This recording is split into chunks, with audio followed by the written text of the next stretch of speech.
am Lauren. And I am Ken. And this is Paradise After Dark. Dark. Paradise After Dark is an independent podcast covering true crime, unsolved mysteries, missing people, urban legends, and the dark side of the Sunshine State. And that, folks, will be the last time I use that line. If you'd like to support our show and get a bunch of extra Paradise After Dark content, please sign up for our Patreon at patreon.com/Palmahawk Media. That's PALAMAHAWK media.com. It's like palm tree, hawk. Yeah, okay, there's a spelling. Never mind. That's just my brain trying to process it. You also need to join us at our website, which you can find a link to our Patreon there if you want. Yes, visit our website. You'll find links to all of our episodes, our mailing list, our social medias, and our Patreon. And that's an easy one because it's just paradiseafterdark.com. Yep. So, and you'll actually, you know what we also have on that? We also have a virtual tip jar. So if you just want to help out the show, you can go in there and drop a coin or two in there. That'd be great. And we'll give you a special little shout out on the show. Speaking of shout outs, we have 2 new patrons we are welcoming to our little Patreon family. Olga. Thank you very much, Olga, for joining us. And Amy, a.k.a. Bug. A.k.a. Bug. Yes. Bug. Welcome to the Patreon. Welcome. Hopefully you're enjoying all the content we have on there. I can't believe we've got so much stuff on there. I know. It's kind of sort of... Yeah. And patrons, check your mailboxes because your Christmas presents have officially been mailed. Which brings me to my last shout out, a special shout out to Lauren's father, who has been helping package. Yes, my dad. My dad's been living with us, which has been interesting dynamic, but not for any bad reasons. They're between homes because one's being built right now, and it's with all the shortages, they can't get their house built. So it's not like he's homeless or anything bad. No. But last night I put him to work. I was like, "Listen, you're gonna package all of these, and then I want you to attach the labeling addresses." And he was doing it too. We had like a little production line going in the living room, and I think he really enjoyed it. I think he did. So let's actually, you know what? Speaking of the gifts, the perfect recipe, I've actually enjoyed one already myself tonight. If you have the special little tumbler gifts, the Patreon edition tumbler gifts that we sent out last year for Christmas, if you add officially 1 ounce, mine was actually 1.5 ounces of, I used the spice rum Captain Morgan, but you can use whatever kind of rum or vodka, whatever it is you like for your eggnog. And if you fill it all the way up to the top of the eggnog, it's like the perfect measurements of everything. It's so delicious. Oh, okay.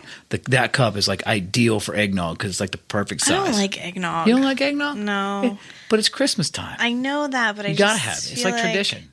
So, in case anyone's wondering, we're doing this episode as sort of the way we do our off-topic and uncut episodes on Patreon. We're just kind of like gonna go through it. It's not scripted, really. We don't have any like head notes or anything like outline or anything like that. We're just this is our last episode of 2021 year in review, and we have some updates for you. So and I always like this kind of I love this format, and anyone that's on Patreon can definitely tell you that if you like my voice, I talk quite a bit because it's like an open format. I can just babble. Yeah, and he does babble. Hey, what? What? But no, I really like the year in review. If you go back, we did one last year. Yeah, we do one every year. And I really enjoy it because it's a chance to kind of relive this stuff. 20, 21. This will be our 4th March will year. be 4 years, yeah. But this will be our 4th year in review that we've done. Yeah, I think so. Yeah. I think so. So it's nice because you get a chance to kind of relive stuff. Now, 2020. Reflect. 2020 last year. It's kind of a shit show. Yes. Obviously for obvious reasons, but, go back and listen to that episode if you haven't. And if you have, thank you very much. But so let's kind of get started and sort of put this package together. And again, it's our main feed off topic uncut. All right. So here we go. Ken, top 3 episodes that we did this year. Top 3? Yes. Man, I got 5. 3, 2, 1. Okay, here's the deal. Can I have 3 and then 2 runner-ups? Honorable mentions. Honorable mentions. I like that. I like honorable mentions. Okay. So we're going to start with this is top 3 episodes that we did. Yes, that we did. Okay, yeah, because that's where I got honorable mentions. Okay. And there's that part where Lauren gives me the dirty look because my phone goes off. But we're not editing this, guys, so this is what you get. I changed it. See, look, it's all done. It's off. Okay. Let's get started. You want me to go first with my honorable mentions? Yeah. Okay. So my first honorable mention is going to have to be the Ben McDaniel case that we just covered not too long ago. And the reason that is because it's so mysterious because you want to apply such of a true crime aspect to the end result, which he's never been found. I mean, there's an idea that he got out of there and he ran off, which means he has to change his identity. And it's, you know what I mean? It's like he got out of the cave. And then you have the aspect of there's like this abyss of an area that no one can really go to. So they can't, even if he was there, they couldn't find him there. So but I don't think he's in that cave. That's what I'm saying. It's very, very mysterious. And that's one of the reasons why I really liked the episode that we did. And I don't mean we liked it as in like, because you really can't like these cases that we do, but as far as the way the format was and how interesting it was, sort of based on the feedback we got from customers. Listen, I'm still at work. Sorry. The feedback we got from listeners and the interaction that we got on that case too. So a lot of times that's what I base it on. And I think the Ben McDaniel case was a great runner-up as far as the number 5. Now, number 4 runner-up, and then we can start because you know. Okay. Yes, I know. You okay? You have to be extra. What? I get it. Hey. Oh, no, you did. Oh, no, you didn't. All right. And the 4th place. No, I got to say second runner-up. No, honorable mention. You said honorable mention. The Disney episode. Well, which we actually that was actually a Patreon episode that we dropped on our main feed. But it says episodes that we did this year. That's so true. I guess you're right. You wanted to know what episode that we did this year. So that to me, but we did. But the listeners that are hearing this have had the ability or can go back and listen to the Disney episode. And the reason that I like the Disney episode is number 1, Disney, if you actually do the research, is very exotic. It's like amazing and very mysterious all in one. And which is one of the things that I really liked about doing that case. And if I'm involved in it, and most of these I'm going to be selfish on because I did a lot of stuff. I mean, I do some research on a lot of the stuff, but like some of the ones on our Patreon, I really kind of sort of delve into or dive into rather, and then just get involved. And I think the Disney episode was really interesting because I learned so many things that I didn't already know, which was really great for me. So that brings us to number 3. How about you go first? Number 3 on my list was Danny Rolling, the Gainesville Ripper. Oh, yes. Because that was really scary. And I actually got, I don't want to say like scared while I was researching it, but I was researching it and I was like, oh my God, like that was crazy. And I feel like we did a really good job putting it together. And didn't you at one point have conversation with someone that was intimately involved with him? Yes. A woman that was actually engaged to him. And that's right. I don't want to mention her name. No. But let's just say he was not the first serial killer that she was involved with. Oh, so, okay. Yeah, but I don't know. The Gainesville Ripper was a scary. My biggest fear is like middle of the night, come in, middle of the night, murder me while I'm in my sleep. Yeah. And that's kind of what he was about. So I don't know. I liked it. I didn't like it, but I just thought it was a really good episode. Yeah. My number 3 is going to be my interview that I did with Vincent Sheffield. Oh, that was great. Because I had good conversation with him at CrimeCon, and he was such a neat guy. But then, I read the book, And he was messaging me. He's like, "Hey, when do you want to do this interview?" And I said, "Look, I'm reading your book. Let me finish the book because I do not want to interview you about a book that I haven't read. Because I don't want to number one portray to our listeners that I'm telling you something that I didn't do. Yeah. You know, if I say, hey, go buy his book and read it, it's because I read it and I enjoyed it. I wanted to also read it and make sure that it was something that was worthy of what we do." And it really was. I mean, because it's such a great aspect of true crime itself. He was such a nice guy. And the conversations that were prior to and after the interview were just great. I mean, what a good guy, a great book. So I really enjoyed doing that. And because Lauren, I mean, you guys know if you listen, I'm not best at interviewing. But for him, I really enjoyed it because I knew his book. I met him. So it was kind of like we were talking as friends, which I think is great considering he was a speaker at CrimeCon. He has got his own book. I mean, he's big into politics. He's big into the whole realm of his career. So to me, it was really interesting. I really enjoyed that episode. So that would be my number 3. Okay. I like that episode. And again, the name of his book is Rat Snakes. Rat Snakes. So if anybody, Vincent Sheffley. We released that episode July 12th. Okay. All right. So my number 2 was the Bobby Kent episode.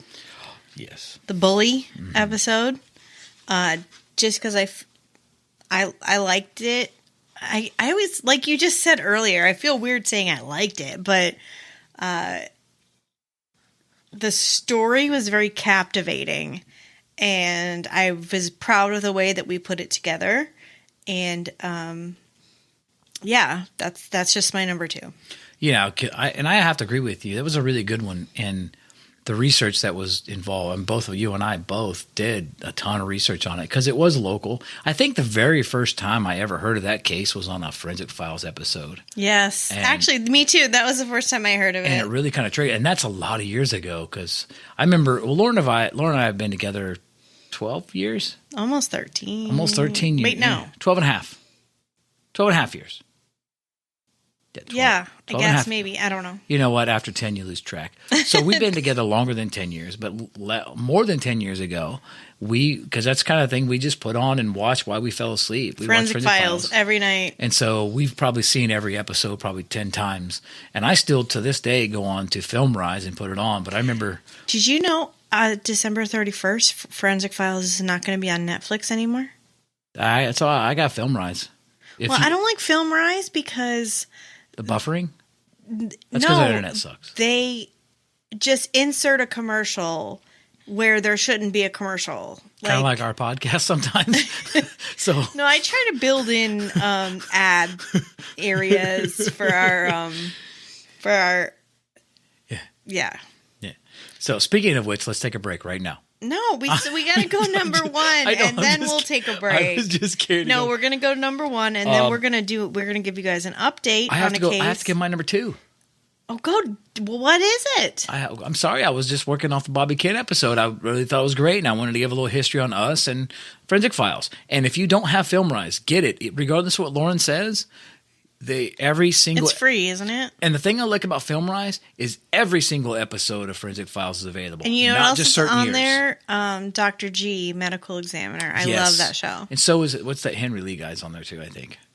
Dr. Henry Lee? Yeah, the Henry Lee guy. You mean Dr. Henry Lee? The look on her face is priceless right now. I do this to her on purpose sometimes because she's like, "Are you serious right now? We're in the middle of an episode." Sorry, this is uncut. You wanted it this way. This is it's our last episode of the year. Sorry, y'all. I'm not editing this. I've already been drinking eggnog, and now I switched to beer because liquor before beer, you're in the clear. Number 2 episode that we did this year, it was put out there on May 10th, and it was the episode that we did with Captain from True Crime Garage, the John Benet Ramsey episode. Okay, that was another one that was on Patreon that we pulled. We put it on our main feed. Did it go on the main feed? It was on Patreon originally, and then we put it on our main feed. Well, if people are starting to catch on here, a lot of my favorite stuff is on Patreon. So I'm not trying to push you to Patreon. I wasn't even looking at Patreon when I was trying to make this list, though. we put that out there. Everybody, we put that on the main feed. We put it on there right before CrimeCon. We did. We had actually a really amazing, like, I think what ended up being a 3-hour episode, but the actual conversation was more like 4.5, maybe even close to 5 hours with the captain from True Crime Garage about the John Benet Ramsey Can I tell case. you why I like that case so much? And obviously it's Captain with True Crime Garage, who we absolutely love. He's helped us with our show quite a bit as far as some of the equipment. I'm still waiting for him to be my husband 3 months out of the year. He's such a nice guy. I mean, and he'll give you what you need. I mean, he helps.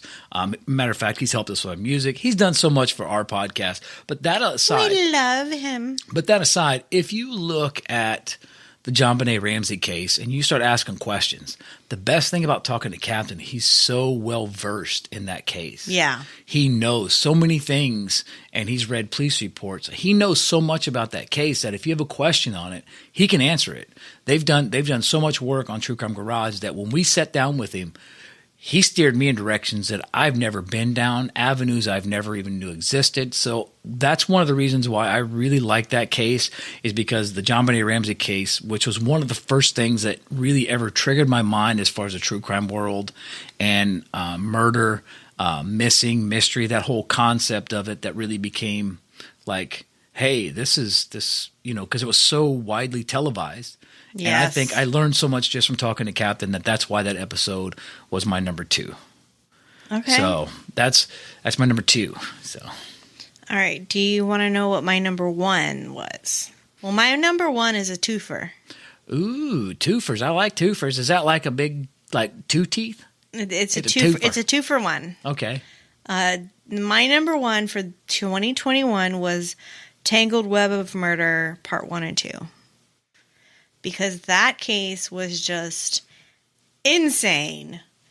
And there was so many tangled webs of murder involved. And I was actually quite proud of myself for the research I did, because it was quite difficult, because I was dealing with 3 different murders and 3 different times. That was the Chris Cerna case, yeah. And the Moritz, Jeffrey Moritz, right. Chris Cerna, and then to go on, there was some more murders that happened afterwards that were somewhat connected. It was just crazy, and I like the way that we put it together. And can I give you the listeners? I want to give the listeners a little idea. Lauren gave me a to-do list on that case a year before we put it out there. That's how long and how much research. So when she wasn't doing anything like normal, and I'm doing all the other stuff, she was actually. Oh my God! I'm just kidding. So she would go and do research on that case and put a little bit together and try to find some information. So it was kind of running in the background the whole time we're doing this. So it's like a year prior to being released, I was pulling 911 calls. I was getting hospital calls. So we were getting a lot of information in and trying to get police reports, which I got. Because I do the footwork, so to speak, sometimes. Yes, he does. But Lauren is doing the research. She's putting it together in such a way to make the timeline. And that's how long that case took. So I can understand why that's your number 1. That makes sense. Well, from day one, when we decided we were going to do a true crime podcast, that was on my radar.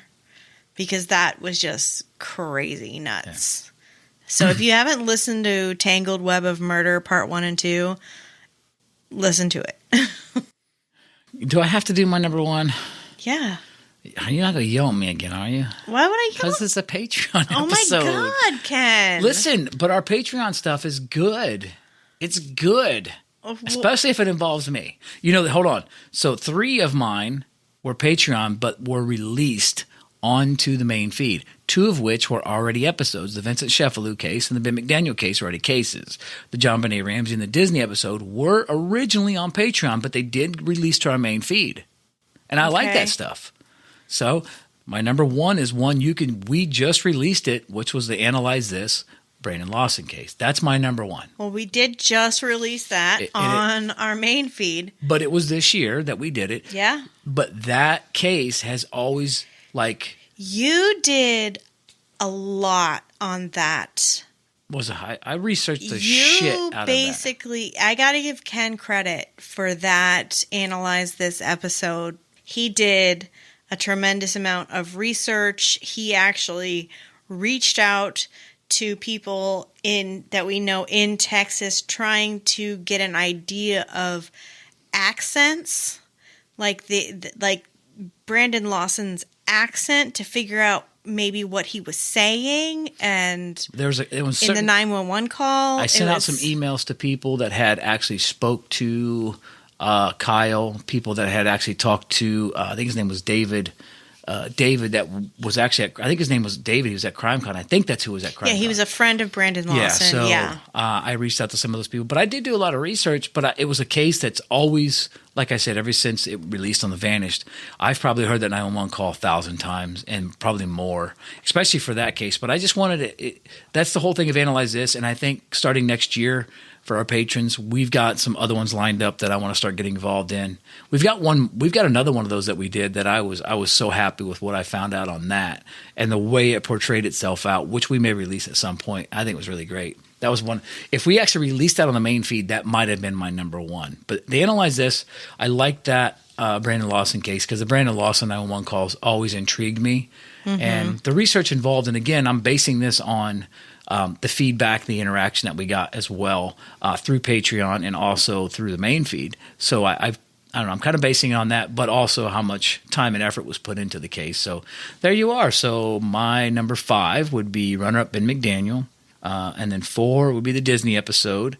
Then my interview with Vincent Sheffield. And if you don't have the book or haven't read the book Rat Snakes, you should. Make sure you do that before the next CrimeCon.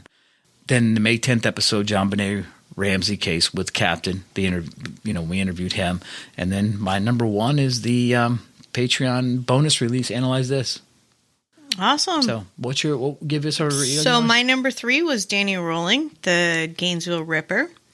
And number 2 was Bobby Kent.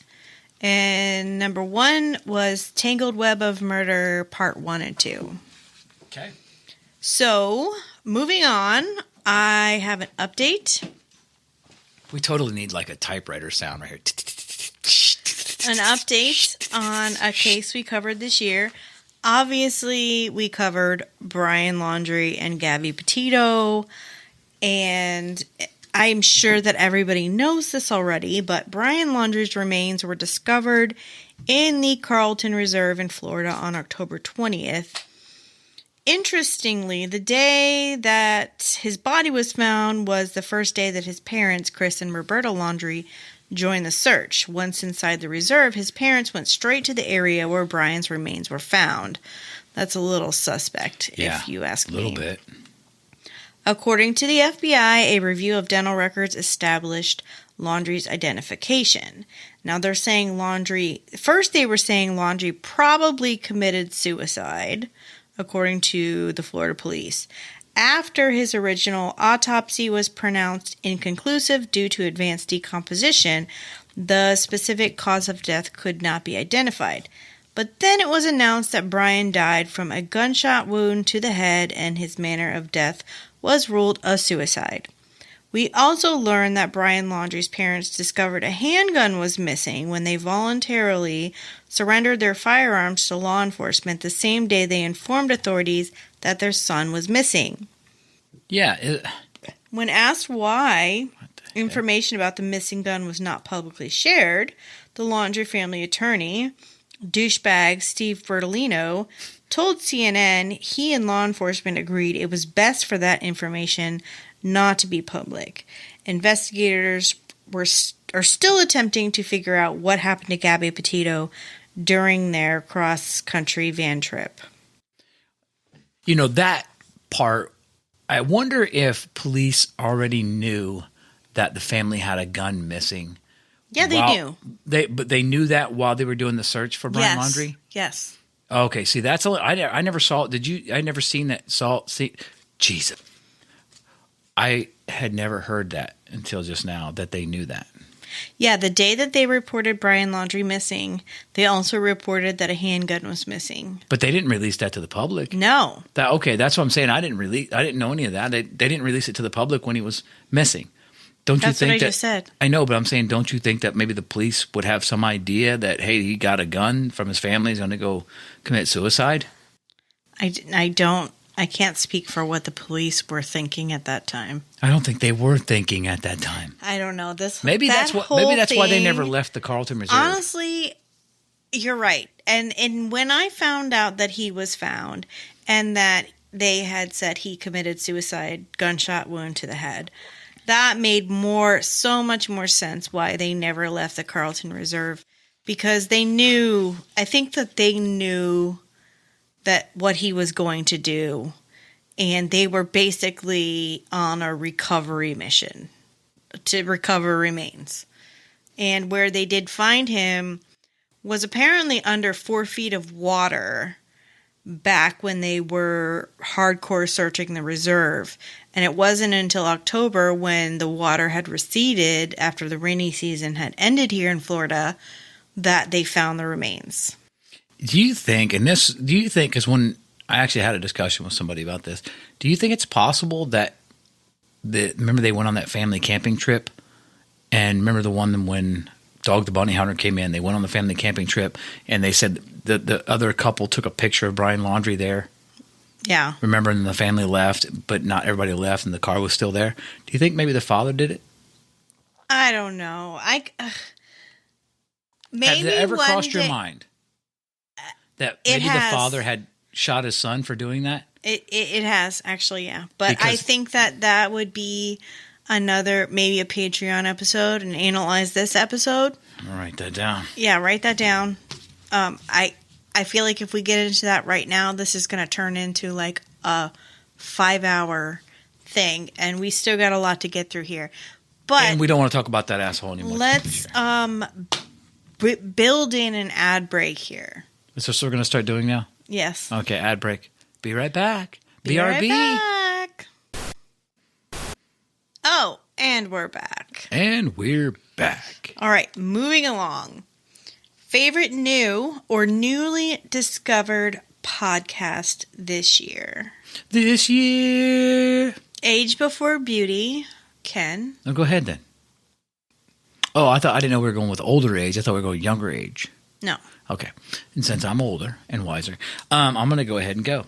Actually, I had a couple, and one we actually did a collaboration with. You don't understand the assignment. What? You're not understanding the assignment. It's only supposed to be one. Well, I'm just going to put this out there. One we did a collaboration with the other night.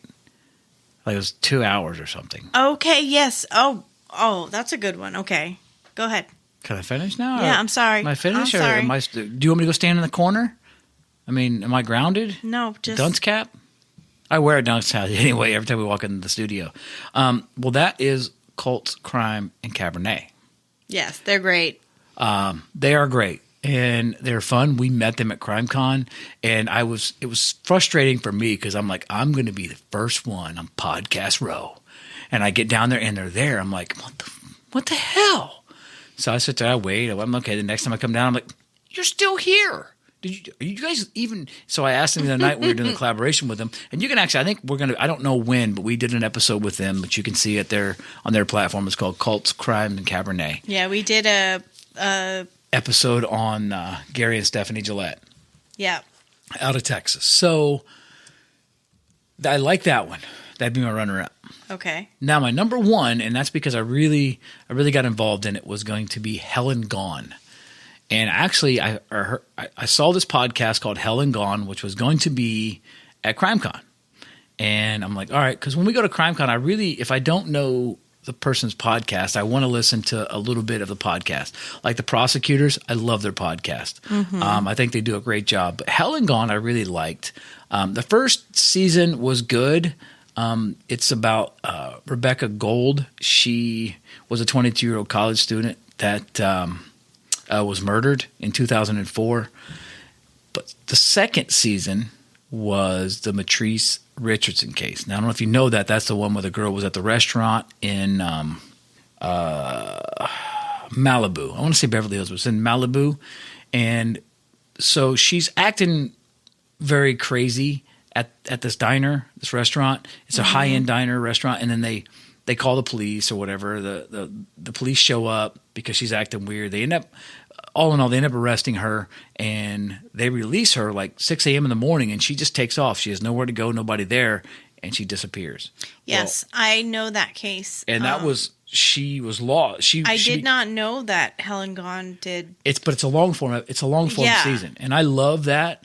Like I said, last year I think mine was Shot in the Dark, and they do a fantastic long form. I do love the episode by episode. I do love that. I love that format. I like long form too, though. But I do every now and then if it's a case that I'm interested in. In that case, I actually learned about. I think the first time I heard that, I can't remember if it was Gen Y or if it was True Crime Garage, but either way, one of those covered that case, and I'm like, man, that was really mysterious. Mm-hmm. So I looked into it a little bit, and then when I found out she had the long form on it, I listened to the whole season, and I got to meet Catherine Townsend, who does it. I met her at CrimeCon. She's awesome. I played a great True Crime journalist. Trivia with her. Yeah, it was an awesome episode. So that would be my favorite new podcast. She's got a season 3 I haven't listened to because I've spent too much time trying to catch up, and with our new. I'm going to leave that alone. It's a lot of work. So, but Helen Gone, I recommend you go listen to it. If you like the Matrice Richardson case, go listen to season 2 first. And I think once you realize to the extreme that she went to investigate this, to the point where she literally was in these really funny shoes and was walking on this hill trying to go where they found the body and really trying to see if she could have actually walked there. You see how much work and effort goes into a particular podcast, and I really enjoy that when someone goes above and beyond. So yeah, absolutely. That would be my new favorite. It's called Helen Gone. It's Catherine Townsend's podcast. Awesome. Okay, well, speaking of long format, my favorite podcast this year was Murder in Alliance by Maggie Freeling. Yes. Everybody knows, it's no secret, I am like a huge Maggie fan. Girl crush. It's just like I have such an admiration for Maggie. I think she's amazing and smart and so talented at everything she does. And Murder in Alliance, it's just I followed it. I listened every week when there was a new episode, and the twist and turn that it took. Yeah. It's like, well, there's brutal honesty in her reporting of what's happening. She's not going to sugarcoat shit. No. And she's going to dig deep, and she's going to find the truth, and that's that. And I really enjoyed that podcast. So that's my favorite podcast of this year. If you listen, you really understand the compassion that she actually applies to it. Yes. Which I agree with you. Yeah. That's a good one. I didn't even think about that. That's great. But yeah. I do like the long form. And I guess because when the research is in there and the it's one thing to listen to a case, but it's another thing to get like so much information that it really just draws you in. So the long form I really like. It's funny. Last year in our year in review, I know that my answer to this question was Tom Brown's Body by Skip Hollingsworth of Texas Monthly. Love that guy. And that was a great podcast. But just recently, a couple months ago, my dad and I drove to St. Augustine. My parents are moving there, and so are we at some point, hopefully sooner rather than later. But so we're driving to St. Augustine, and he doesn't care. And I said, Dad, just let's put on a podcast and just listen. I knew that we could finish Tom Brown's Body like in the drive up and the drive back. So I can't even tell you how. In the last episode, there was an episode probably, I want to say 8-9 weeks ago, that said there was going to be some kind of announcement in the case. But it hasn't updated yet. And I can't tell you how many times my dad has asked now. And my dad is not a podcast person. He doesn't even really know how to listen to podcasts. The only reason he was listening was because I put it on. But he's asked me several times, so what's the update on Tom Brown's Body? Like, what's going on with Tom Brown? Like, he's like super into it. That's awesome. So that was just an honorable mention, even though it was last year's. Still an honorable mention. Absolutely. That's fine. You can get that in there. I won't say nothing to you about it. So,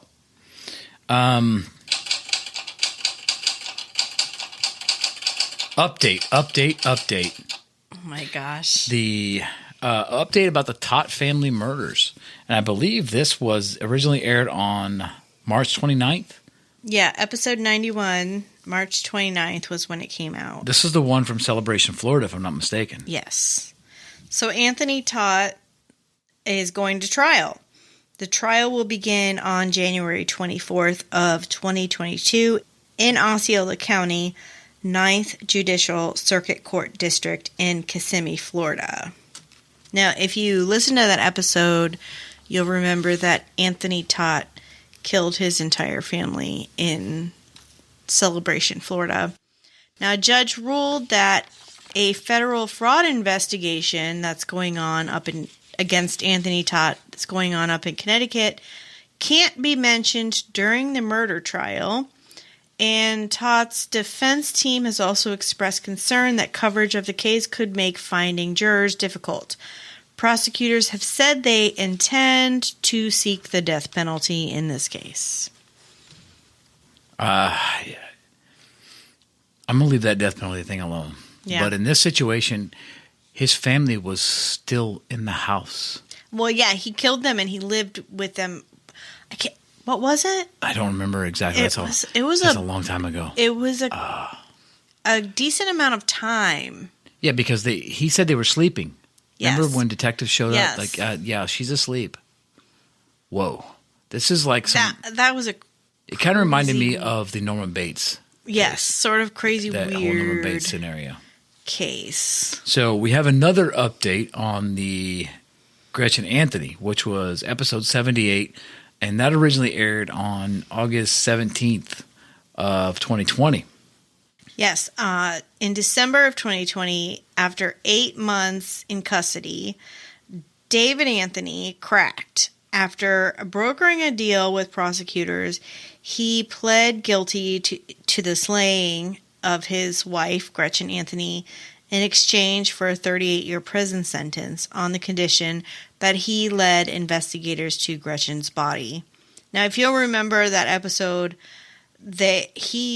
she was missing, and he said she had COVID. He tried to blame it on COVID. They found her car at the airport. No, they found her car at the hospital. Hospital, not airport. So, they did find her wrapped in a blanket 3 miles from her house in a wooded area behind a nursing home. Investigators determined she had died of stab wounds to her neck and torso. Yeah, that case was weird because didn't he was blaming COVID and he took her phone and was sending text messages to the family about, hey, I've got COVID. Yeah, he was pretending to be her, saying she had COVID, like making excuses why she wasn't coming to work, and I think at the time we knew he had killed her and done something with her, but she was technically still missing. And it was a fairly recent case because COVID obviously started around the March, area. And we released this in August, right, of 2020. August of 2020 was when we released it, yeah.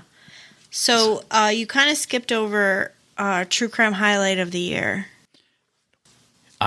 What's your True Crime Highlight of the Year? My True Crime Highlight of the Year? Yeah, yours.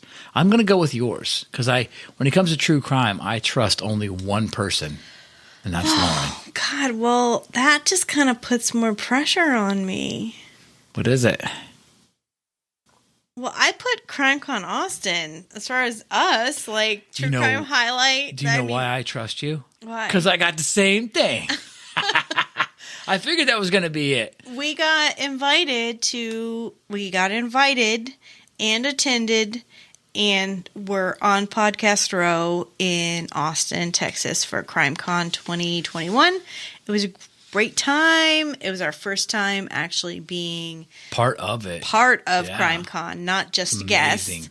And it was a great time. Yeah, I mean, we had so much fun. So much fun. The whole weekend was just... And I learned something about myself that weekend that made it such a highlight for me. Actually, there's a couple things. One, I'll probably hit on a little bit later. But one thing I really learned is when you're sitting there and you're surrounded by people who are in your same mindset. So you're at this crime convention and you're actually part of the convention. People want to engage with you because you're part of it. They're visiting to be part of it. So when they're walking by, I realize that I'm pretty bold when it comes to talking to people. I'm great on this microphone, but it's Lauren and I, and we hide in this little studio. And there's been a few guests in our studio who listen, and they understand the little space that we're in. But when we're in CrimeCon, it's like a huge stage. So when people are walking by, and I'm like, hey, you can't just walk by here without talking to me. I mean, you looked over, you smiled, you waved. Come back. I got to give Ken props for CrimeCon because he literally was kind of like the star of Paradise After Dark. I was just trying to outdo Cults, Crimes, and Cabernet, but they like slept there in the booth, and it wasn't fair. I swear they didn't. I don't think they had a room. I think I saw her sleeping under the table. She was covered up with the little brown ugly tablecloths that Nancy Grace put down for everybody. I'm not kidding. But anyway, so yeah, it was fun. But yes, that was my true crime highlight of the year was CrimeCon, and I cannot. And I hope that it is my true crime highlight of 2022 because it's in Vegas. Yes. I mean, we're already set to go to Vegas regardless. Yeah, we will be in Vegas. We've already got our hotel booked. We've already got our flights. We will be in Vegas. And one thing I'll tell everyone here, if you want to go to Vegas, and this is a great excuse, so you can go to Vegas, you can go to CrimeCon. And one thing I'll tell you, if you're a listener of this show, if you let us know prior to getting there, just send us a message because Lauren and I are not like some of the people at – yeah, actually, there's only like one or two people that are very kind of like snobs about the whole thing. Everyone else at CrimeCon is fantastic. The biggest names in podcast are probably some of the best people to be involved with. But if you let us know, we'll hook you up. There was one guy that said, hey, man, I really want to talk to Nick from True Crime Garage. And I said, do you? Let's go. So we walked over. I said, hey, Nick, this guy's been waiting to meet you. And he's like, hey, how you doing? He starts talking to the guy. Next thing you know, 15 minutes later, him and Nick have had a conversation. He comes back over and he says, man, thank you very much. I said, you're welcome. I said, if you know somebody else who wants to talk to him, let me know. Yeah, it was so funny. It was so cool because everyone wants to talk to their fans. You guys are the reason that we do this. You know? It was funny. Actually, I missed one of my very best friend's 40th birthday parties because we were at CrimeCon, and it was just such a bummer that I had to miss her birthday party. But she is such a huge fan of True Crime Garage that I was able to FaceTime her and get Nick and the captain to say happy birthday to her. And even Captain, of course, in his captain ways, had to make a comment about how she had nice breasts, if you will. You about to throw $100, ain't you? No, but it was great. She really enjoyed it. She loved it. She was so happy, and I don't know. But I have one more highlight that actually literally was just like in the past couple weeks. I got to be a guest on True Crime Binge with Bob Ruff. Yes. And that just came out. It was released I just listened to it Wednesday. I think it came out Wednesday. Yes. Yesterday. Yes, as we're recording this on Thursday evening. Yeah, and that was I was so nervous, and I know when I listened to it, I could tell in my voice that I was nervous, but I don't know if anyone else could tell, but that was so cool to be able to sit with Bob Ruff because he's someone that I truly admire. Like Maggie, I just have a lot of admiration for him and what he does. And to be asked to be, on his show was super cool. And that's definitely a highlight for me. One thing about Bob Ruff that everyone must know is he cannot outdrink Captain from True Crime Garage. I'll tell you what. So, yeah, if you listen to the episode, you'll understand why. Best True Crime podcast of the year. Paradise After Dark. According to us. Paradise After Dark. We can't nominate ourselves. The hell we can't. You know what? If we could vote right now, there'd be a section we could write our name in. We could be a write-in, and I'm writing it in right now. Well, my favorite podcast that I discovered this year 911 calls with the operator. That's Jack a good Luna and the operator. They're so good at presenting it in such a way. But you know what? Because it's so genuine. Yeah. When they have, sometimes I'll admit it's a little annoying because they'll talk for like an hour before they even get into the episode. Kind of like us right now. But I don't know, they have this dark sense of humor without being disrespectful, if you will.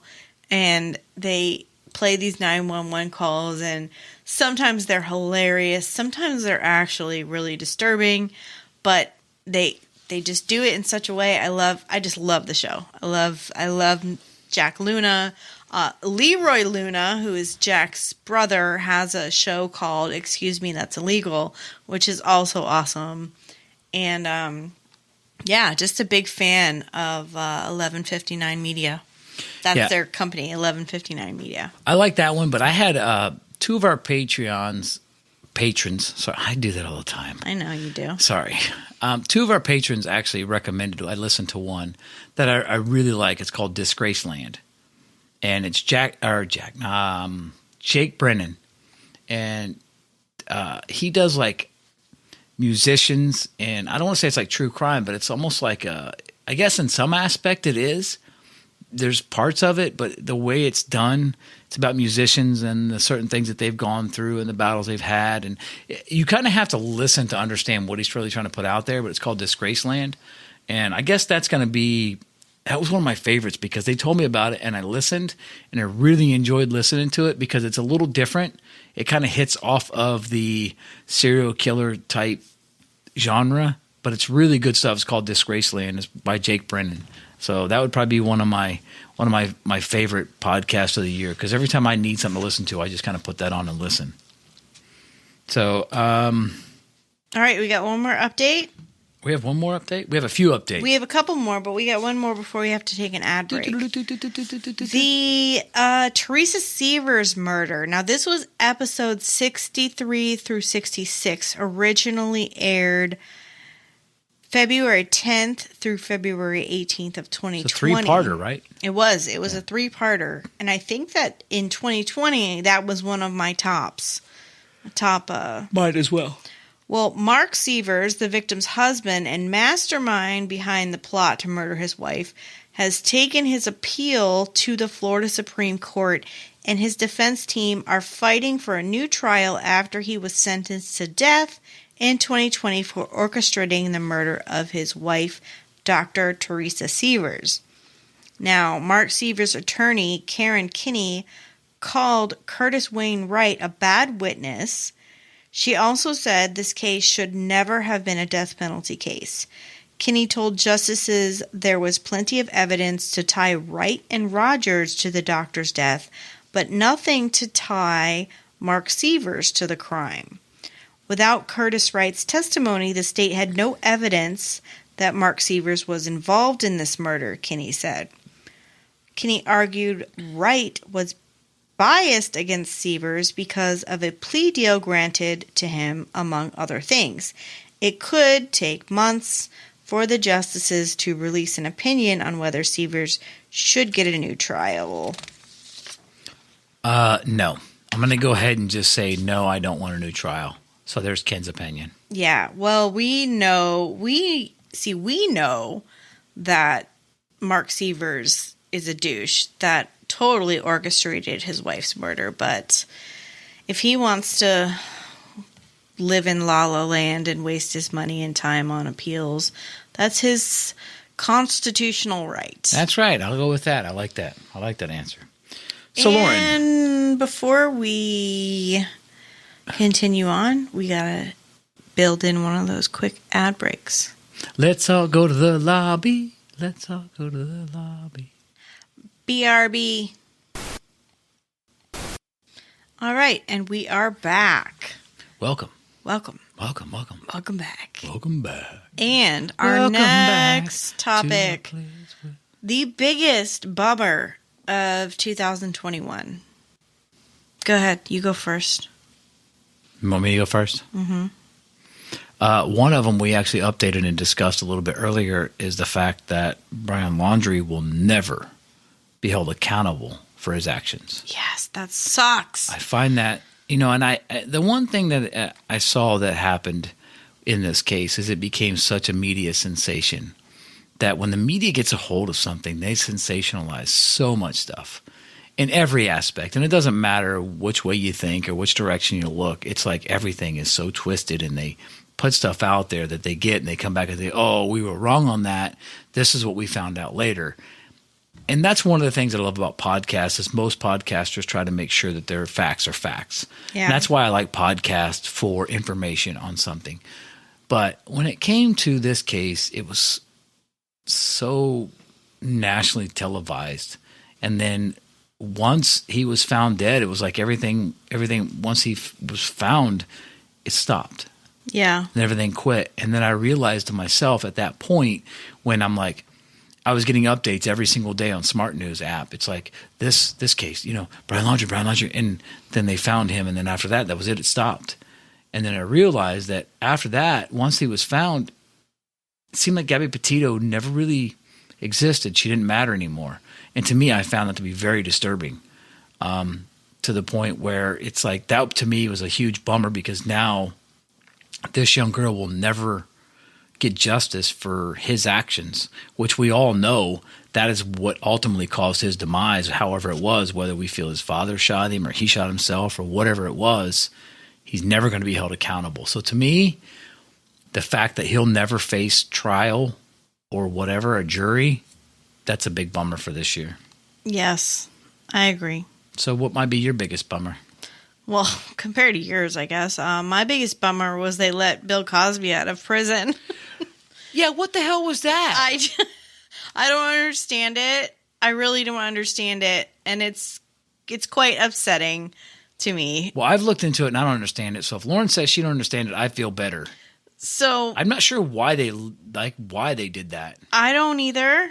Honestly, I don't know. But they let him out of prison, and that's a fucking huge bummer because he is a predator creep. Yeah. I mean, and it's kind of proven. Yeah. Dr. Huxtable is an asshole. Yeah. I mean, anyway, moving on. We got one more update. This goes way back. This is the Kyle Burtis case, episode 23, originally aired November 18th of 2018. Yeah, folks, we are not new at this. We just sound new because, we haven't learned anything.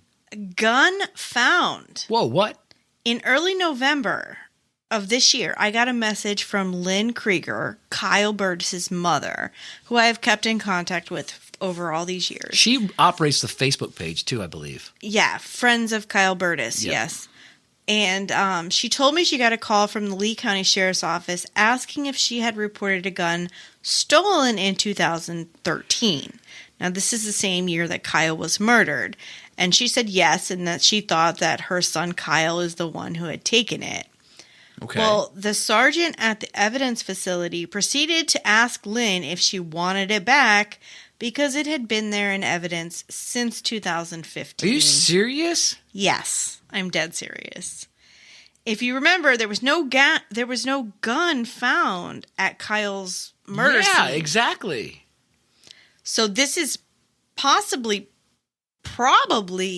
the weapon that killed Kyle. Remember, Kyle was shot. Yeah, but there was no gun found, so why was it applied to Kyle's case? It wasn't. It had been sitting in evidence for the last 6 years, never being tested in connection with Kyle's murder. What the hell? Yes, exactly. Hold on. So a gun was never found, but somehow they figured out that this gun has been there since the same... Somebody had turned the gun in 2015, which would be 2 years after Kyle's murder. Now, here we are in 2021, and Lynn, his mother, is just getting a phone call saying, hey, we've got this gun in evidence. You reported it stolen in 2013. If you want it, you can come get it. And then and the person that called her from the evidence had absolutely no idea that her son had been murdered and that this gun could possibly be a murder weapon and that it should be tested. And so what's Lynn gonna what's going on with Lynn now? What's Lynn gonna do about that? I mean, is there something is she gonna like try to like go after Lee County or? Well, needless to say, she was beside herself. She's just angry. And then she gets an email from the director of Crime Stoppers informing her that Kyle's case had been assigned to 2 new detectives. Why Crime Stoppers would be contacting her and not the sheriff's office is a bit of a mystery. But Lynn had a meeting with detectives, the new detectives on the case. They are going to send the gun and the evidence off for more testing since technology has improved. Yeah. And hopefully, I pray that they will possibly maybe connect the gun. I don't know if there is even fingerprints or anything on it, or where it was for those 2 years between 2013 and 2015.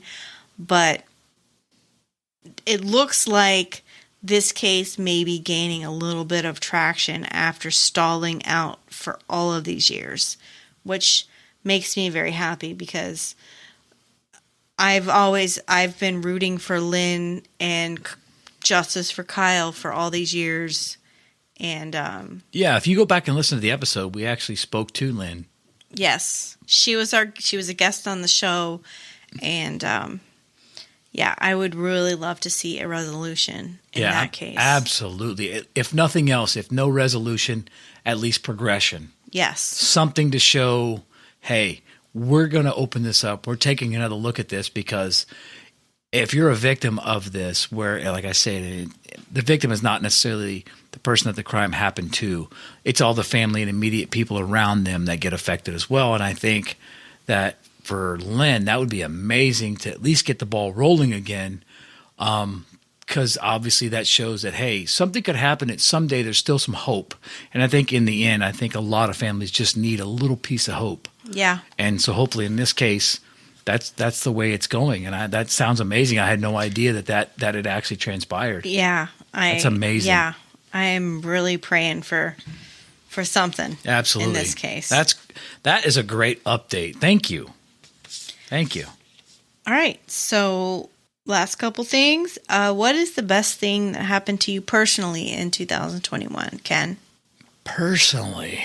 Oh man. Personally, I guess the best thing that happened to me is this summer I actually decided to reduce my workload from my job. That helped. Yeah. To where now I actually get a little more time off, which is nice. So I get to enjoy a little bit of free time and actually do stuff for myself, which most people that don't know me don't. And if you listen to True Crime Binge, Lauren's on there. She tells you all about it. But I've had the same job for pretty much all of my life. Actually, more than 2/3 of my life. If you think about it. Yeah. I mean, almost. Yeah, because I was 16 when I started the job. I'm 45 now. So, yeah, almost. You're 46, honey. Stop it. I'm trying to take a year off. I'm trying to get a year back.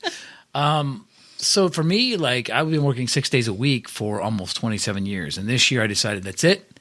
I'm going to work 6 days a week once a month, and I'm not going to do that again. And I'm just going to work 5 days a week. So it actually works out good. So personally, and then podcast-wise, personally, I was actually noticed at my local grocery store by Trish from Publix. Oh, Trish from Publix. Trish from Publix. She's like, hey, I know you. And then now it's so funny because I've seen her like in traffic a couple times. And so the last time I saw her, she looked up and she goes, hey, now you're starting to notice me. Because I said, hi, Trish from Publix. And she laughed and she goes, now you're noticing me. So it's kind of creepy because she doesn't realize I'm stalking her. It's funny. No, I'm kidding. I'm not really stalking her. But that just seems that way because that's what I said to her. Maybe I'm following you. which was kind of a creepy thing to say, but she smiled and laughed, and it was kind of fun. So on a personal level, I mean, that's a good thing for me. I mean, you know. Yeah. So go ahead. I'm all done. So what about you? What's the best thing that happened to you personally? Personally, I'm going to have to say... she's still in love with me, so that I can't. There's nothing else that can beat that. So we'll just move along. No. This year I experienced personal growth. Nothing to do with the podcast, but I'm. If you've ever listened to any of my other projects or some of my rants on Paradise After Dark, I am a huge advocate for mental health. And my mental health has not always been at 100%. And this year I actually found a new amazing therapist, and I have been making great strides with my own personal growth, my own personal feelings. And I have absolutely no shame in telling my listeners I go to therapy, because you kind of have to in this kind of business anyway. But I really feel like I am becoming the person that I am supposed to be, and letting go of a lot of bullshit that has been holding me back. So personal growth, and Ken and I personally, in our endeavors, not podcast related, but just in our life, we have grown amazingly this year. We have done very well, and I can't even say how happy I am with where we're at in our life, and what we're doing and where we're at. Mind you, it doesn't come because of adversity. I'm sorry? I'm saying no, it's not because we haven't faced any adversity. And I think a lot of times... Oh, no, we have. Oh, we have been. And now we're just in a very good spot because we've battled that. Yes. So, and I can understand that. So personally, professionally, I am happy, and I'm just sort of like really happy all around in almost every aspect of my life. So yes, that's the best thing that's happened to me in 2021. Well, that's great. Well, how about you?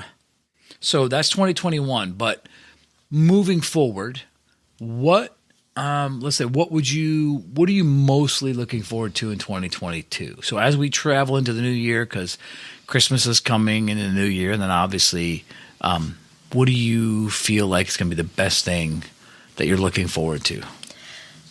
I am looking forward to more growth.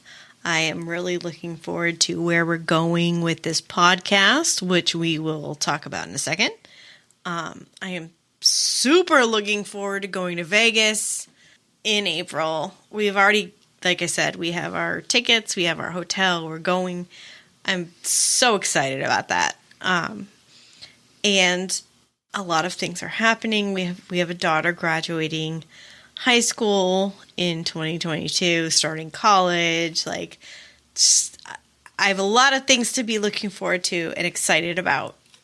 That, that's a lot of good things are coming. So a plethora of amazing things are coming down the pipe, I believe. I have a good outlook. Yeah, I agree. Okay. What about you? I'm looking forward to, obviously, like you said, the growth, but also just a kind of we're going to talk about it in a minute, but sort of where we're headed with the podcast and the way things are growing in the podcast realm. But personally, it's like I feel like I've got more time to spend doing the things that I want to do. So I think for me, I'm going to have time doing things that I enjoy, I want to do. I'm very much looking forward to our time at CrimeCon, whether we have a booth or whether we don't have a booth. It's still going to be an amazing week. It's going to be an amazing time because, number one, it's in Vegas. And number two, we've been at enough CrimeCons that we've actually made so many friends. And being in the podcast world, so to speak, we've made not only, they're friends in the aspect of we know them, but they're acquaintances too. And it's not just the podcasters, it's the listeners, it's the fans, it's the people that are there. Dan is the man. Dan is the man. And the water joke was great in New Orleans. We joked about it a little bit in Austin. But Dan is just such a great guy to sit and talk to. And not just in the true crime aspect, but in everything, whether it's food, beer, his travels, his work. He's such a great guy. Yeah. But then you talk to other listeners or people that are in this world. So it's like true crime, the whole true crime world goes way beyond just the aspect of podcast and watching the shows and the television and things like that. It goes way beyond Keith Morrison and Ken and Lauren from Paradise After Dark. But then I can't wait to go meet the only vampire I've ever met in my entire life, which was Aaron from Gen Y. Because the guy like does not sleep at night at all. He sleeps during the day, I think, when no one's there. But things like that, you know. So I'm really looking forward to, obviously, in as far as the podcast goes, growing and Crime Con. But personally, if we can personally do and grow the way we have this year, I'm going to be like amazingly head over heels, just in love with life in general. So. I have something really quick to add, and I don't know what category this falls under, but I can't believe I completely forgot about it until you just mentioned Aaron from Gen Y. But I went to Iowa and met up with Kelly from True Crime IRL and Justin from Gen Y, and I actually popped Justin's karaoke cherry and got him to sing karaoke with me. What song? Blister in the Sun by Violent Femmes. Violent Femmes. Violent Femmes. Yes, that's what I'm trying to That's say. who sings that. But yeah, that had to be a highlight because it took a lot of convincing, and I finally got him up there to sing with me, and that was a great time. Well, that should be a highlight for you anyway. I got to explain to everybody. Number one, Lauren's not a huge fan of flying. Number two, Lauren doesn't like to go places that she doesn't know. And number three, she definitely doesn't like to go places that she's never been to without me. Yes, or and I went all by myself. She knows. She went by herself, meeting up with some people that she just met at CrimeCon.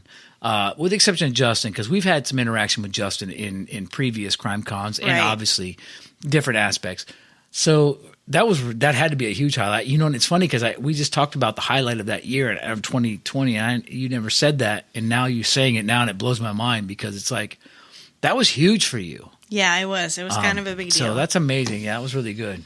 So we're gonna end this episode with a little bit of it's too much fun. I still have beer left. We can't stop. Can I have a beer? No. You don't have a beer for me? No, they're mine. I didn't bring beer for you. I brought beer for Ken. They make street names after you, called One Way. Oh, I thought it was like King's Way or Court or Avenue or Boulevard. Oh my God. Go ahead. Sorry, I've had too many beers. Maybe you should drink the last one. Go ahead. I don't even remember what. Oh, I know what it is. You were going to tell everyone, our listeners, what our plans are for 2020. This is our final episode of the year because we got some family coming in and we've got a lot of things going on. We're taking some time off for Christmas, but we will be back at it the beginning of January.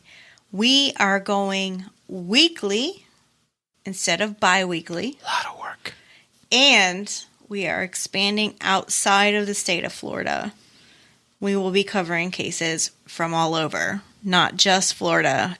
We will be covering cases from all over, and it's going to be good. It's going to be great. I've already been busting my ass trying to get ahead, and I already have our episodes lined up until early March, so I feel like I'm doing a good job trying to get ahead. So. She says that, but ironically, the first episode we come out with in January that we still have to record. We got a little more research to do, but he's in Florida.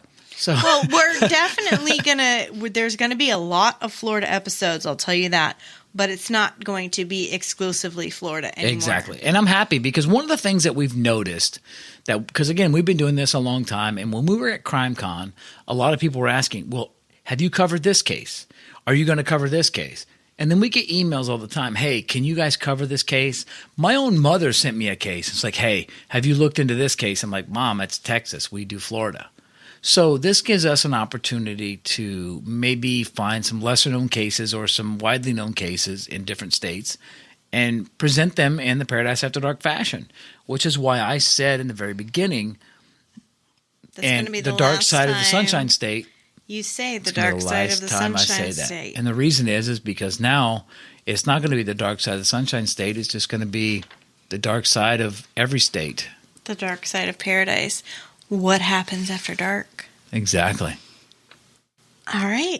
So, is there anything else we want to add, Lauren, other than everyone to make sure that they have a absolute very Merry Christmas or Hanukkah, whatever it is that you enjoy? Happy holidays. Yeah. Happy holidays.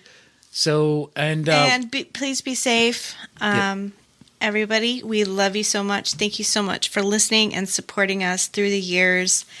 We are so looking forward to another wonderful year of podcasting and absolutely. And if you miss us and you just want to hear our lovely voices, you feel free to jump on a Patreon. We have a few listeners that jump on Patreon and then catch up, and then they come on for a month or two and then they go away, and that's okay too, because there's plenty of content on Patreon for and you. remember, our Patreon is actually patreon.com/Palmahawk Media. That's PALA.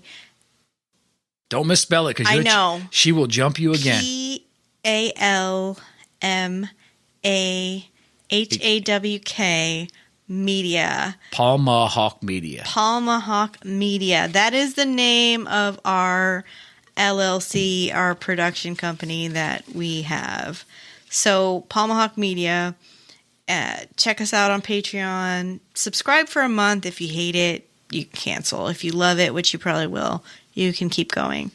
And check out our website for links to all of our social media, our merch store, and if you want to get some last-minute Christmas gifts, real quick, use promo code PADChristmas for 20% off your purchase. 20% off? 20% off your purchase. Oh, my God. That's great. Yes. I almost want to buy you some stuff. Okay. I have everything. Everything that's in our store I already have, but well, that is the one good thing that we do with our merch store is we get it in-house first. There's been a couple things that we've put on the page that we've taken off because it's like, whoa, we cannot sell this. So I have to admire Lauren for ordering a household full of stuff that says Paradise After. So use our promo code PADChristmas for 20% off anything in our merch store. Our merch store is on our website, paradiseafterdark.com. Please make sure to subscribe to the show on whatever platform you're listening and rate and review. This really helps us branch out and reach a wider audience. And folks, I cannot say this enough that we love you, we appreciate you, and thank you very much for listening to Paradise After Dark. Dark, dark, dark, dark.